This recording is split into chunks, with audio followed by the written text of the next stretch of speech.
Fala turma, hoje nós vamos bater um papo sobre testabilidade. Bom, como eu venho comentando com vocês nos vídeos anteriores, eu estou me baseando nesse livro aqui, Software Architecture with Hard Parts. Inclusive, ele está disponível nas descrições dos vídeos que eu trato sobre ele. E hoje eu estou lendo um capítulo que fala sobre testabilidade. E eu quero explicar para vocês o que eu absorvi a partir da leitura desse subtópico dentro desse livro. No caso, o conceito de testabilidade seria, na verdade, ela é uma métrica que mede a facilidade de testar um sistema. Ou seja, o quão fácil é a gente testar o nosso sistema. E uma coisa que o livro aponta como uma coisa que afeta diretamente esse nível de testabilidade, o quão fácil é testar nosso sistema, seria o modelo arquitetural que a gente seleciona. Ou seja, o modelo arquitetural ele influencia diretamente a testabilidade do nosso sistema. Imagine um monolito que a gente tenha os testes unitários, vamos colocar os testes unitários aqui como exemplo, e a bateria de testes unitários ela cobre o monolito por completo, todas as funcionalidades, todos os módulos dentro do monolito. Perceba que para a gente colocar isso numa pipeline de deploy, para fazer todos esses testes, a gente vai ter um gasto muito alto de tempo, porque a gente vai ter que visitar, executar na verdade todos esses testes de recursos de recursos de todos os recursos do nosso monolito, não só essa parte específica que pode ter que foi afetada na verdade pela mudança. Ou seja, o escopo da nossa bateria de testes é muito mais amplo. Já se a gente está falando de um outro modelo arquitetural, por exemplo, esse que ele está sugerindo aqui embaixo, que seria uma abordagem de microserviços, perceba que somente eu vou precisar de executar na verdade o escopo ele vai ser definido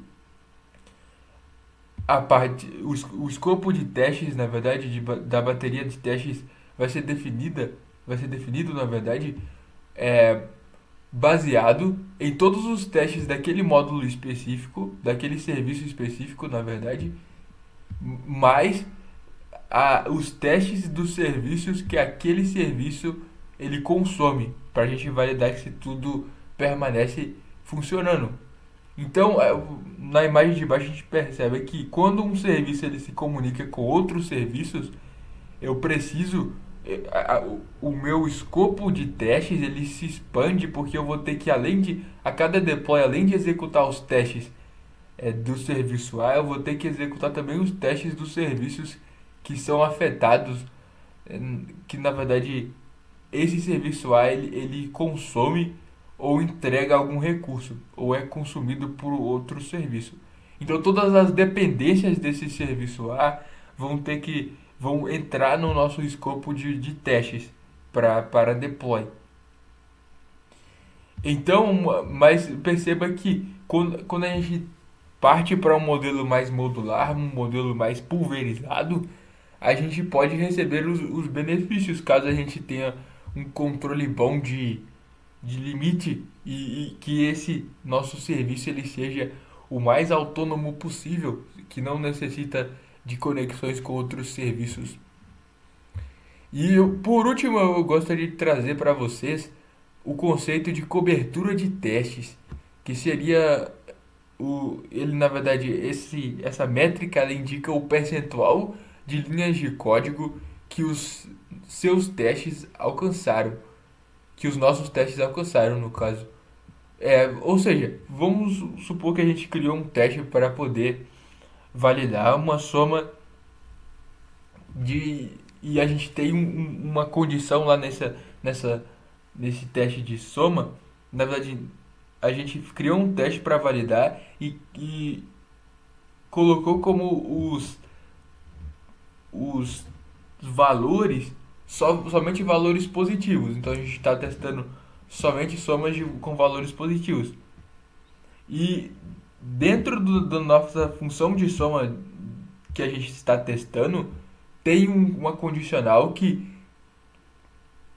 valida, que verifica na verdade se os números, os, os, é, as parcelas daquela operação de soma, elas são positivas e, ou seja, são maiores do que zero. Caso contrário, eu entro nesse bloco e faço um tratamento para fazer como se fosse um módulo daquele número dentro da minha função de soma. Perceba que se eu estou criando uma bateria de teste que só valida os valores positivos, eu não vou entrar nesse bloco de código que tem que, que na verdade é, ele executa somente quando tem um número negativo. Então, o meu percentual a minha cobertura de testes no caso, ela ficaria, ela seria reduzida porque eu não tenho um teste que entra, que executa na verdade aquele trecho de código específico. Eu não sei se ficou claro da forma com que eu expliquei, mas é baseado nas linhas de código dos elementos que nós estamos testando. Então, eu preciso de ter na minha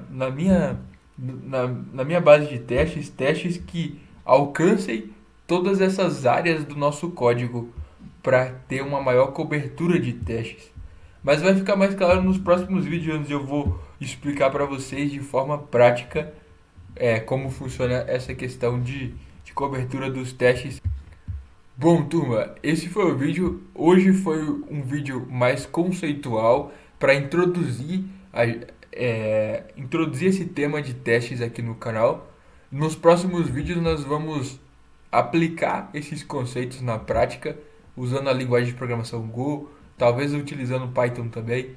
Então, deixe seu like, se inscreva no canal, deixe um comentário fiquem com Deus e até a próxima.